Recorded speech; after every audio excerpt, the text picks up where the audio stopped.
This is the final technical part of the module review. We're going to be looking at two other applications of spectral methods. One of these is page ranking, and the other is this technique which is called singular value decomposition, or SVD, as it's usually abbreviated.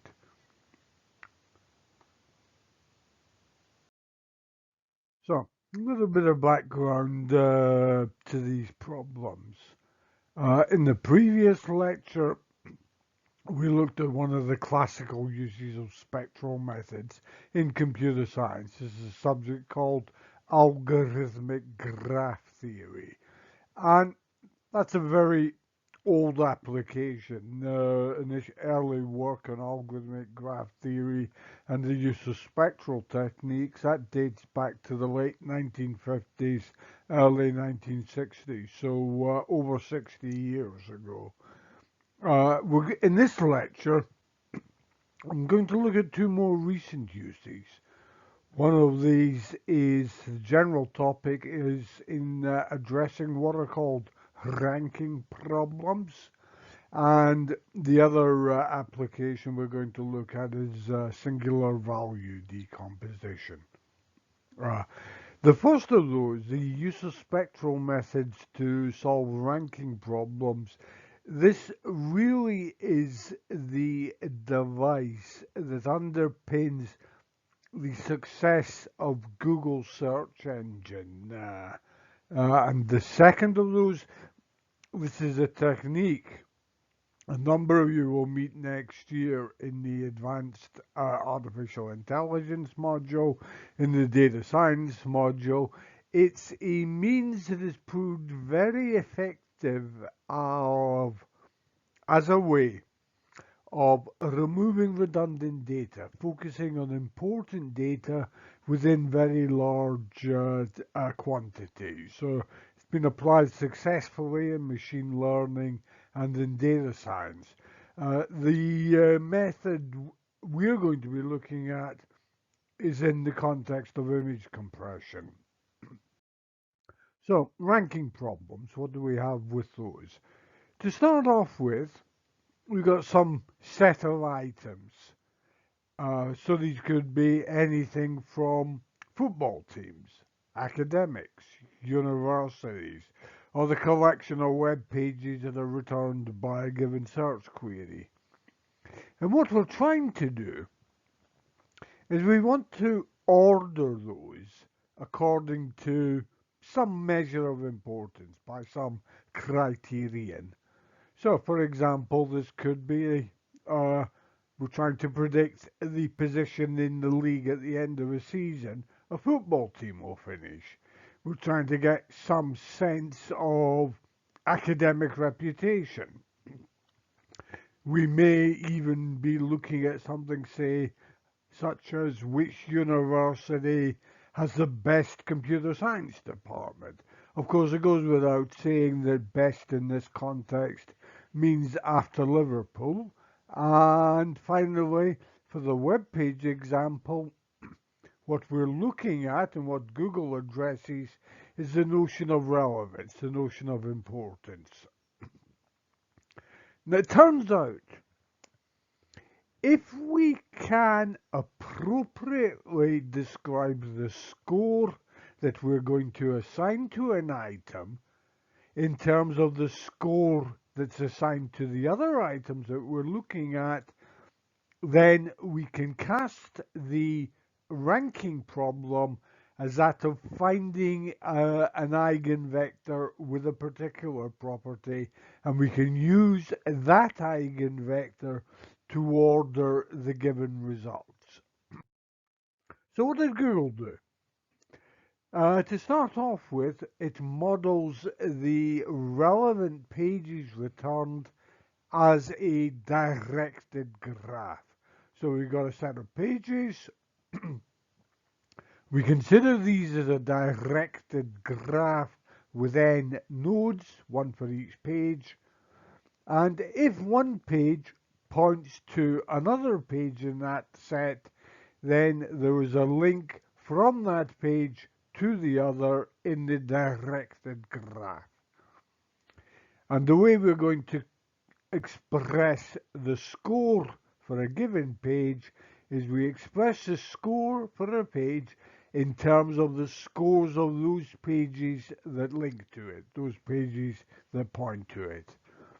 And that is done via this sum here.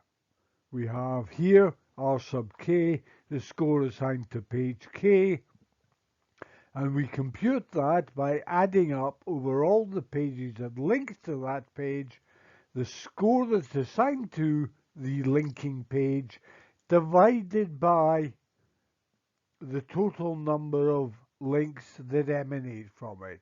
So T sub I here, what we're saying in this expression is we don't allow a single page to inherit the entire score for page I. We distribute that evenly amongst all of the pages to which page I points to. What did Google do next with that information, with that model? Well, what it did to find what I refer to as a weighting matrix. And the way that weighting matrix is captured is as follows. The ith row in jth column, well, that contains 0 if there is no link going from page J to page I. If there is such a link, then the entry in that particular location is 1 divided by the total number of links that emanate from page J. And if we take that weighting matrix, what we see is that our final score vector, the ranking vector we're looking for, that has to satisfy the following relationship. When we take our weighting matrix, multiply it by our score vector, then the outcome is the score vector itself. And all that means is that our score vector is an eigenvector for the eigenvalue 1 of our weighting matrix. So we need as a precondition that our weighting matrix has to have 1 as an eigenvalue. But for suitable web interconnection structures, this is guaranteed to be the case. So for suitable web structures, our weighting matrix will always have 1 as an eigenvalue, and from that fact, all we need to do then is to construct a representative eigenvector for that value. And we saw various techniques for doing that a couple of lectures ago. So here's an example of a World Wide Web which only contains 5 pages. And they may be linked together in that form illustrated on the slide. So we have some pages which point to a number of other pages and are pointed to by only one other page. We may have other structures. So for example, if we look at page 1 here, it's pointed to by 2 pages, but it only is pointed to by it only points to one other page. So it's not immediately clear from that structure, even though there are only 5 pages, which would be seen as the most relevant, the most important pages within that structure. We might argue that it's page 2 because it points to a number of other pages. We might equally well argue that it's page 1 since it's pointed to, it's directed into by 2 other pages, even though it only links on to one other page. So we might see the typical question here. You may be asked to construct a weighting matrix for that particular 5-node graph. And the way we do that, well, first of all, we have to form the 5 vector of output link counts. And if we go back to the particular graph structure we were dealing with, we find that that vector is this 5 vector here. And this, when we look at the definition of our weighting matrix, we find that this is the structure here. Couple of points about that matrix. If we add up the entries in every single column, the outcome is always the value 1. Okay. And one thing that guarantees is that 1 will be an eigenvalue of that matrix. Any matrix which has a property that summing along all of the columns gives the outcome 1, such a matrix has 1 as an eigenvalue. In fact, it has 1 as a dominant eigenvalue. Suppose we are interested not so much in the matrix, we're going to use it to apply to this problem. So we want to know what the ranking vector is, and what we find is, since 1 is an eigenvalue of that matrix, we discover the ranking vector to be this one here. The most important pages are pages 2 and 3. Then we have page 1, then we have page 4, finally we have page 5. So this gives the page ordering as pages 2 and 3 are seen as equally important in that ranking. Both are strictly more important than page 1, strictly more important than page 4, strictly more important than page 5. So if we look at that on the graph structure, this is what we get. We have the most important pages in socialist red. We have the next ranked page in green. We then have Lib Dem gold. And least important of all, we have Tory blue.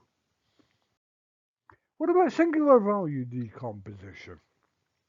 So just to recall, this is a method which can be used to take any matrix at all, and this includes matrices which aren't square matrices, and represent that matrix as the product as a result of multiplying 3 matrices, U, S, and V.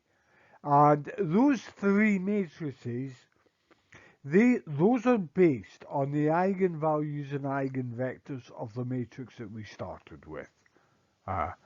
And the way in which we can use singular value decomposition, this breakdown into 3 distinct matrices, is if we ignore the very small values in our middle matrix, and that means that we have to adjust the number of columns in our first matrix and the number of rows in our final matrix, then we end up, this allows us to focus on important data in the original matrix. So we can decrease the amount of space we need, the amount of information we are looking at. So one thing this provides a very powerful tool in is in machine learning, as you'll see next year, and also in data science, as you'll also see on the specialist data science module next year. The example we looked at in the main lectures was towards image compression.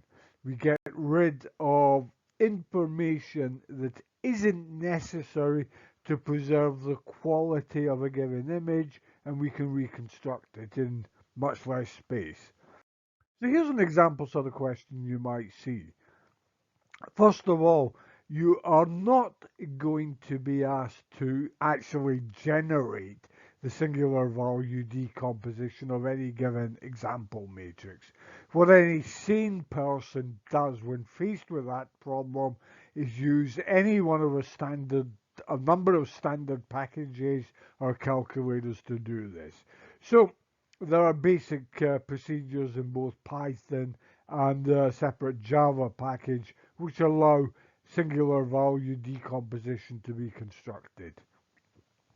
What you will have to know about is what the effect of the changes arising from applying SVD are going to be. So, for example, here's a sort of question you might see. You have some image which is taking just under 19 megabytes of space. This is in a particular color encoding scheme, red, green, blue scheme.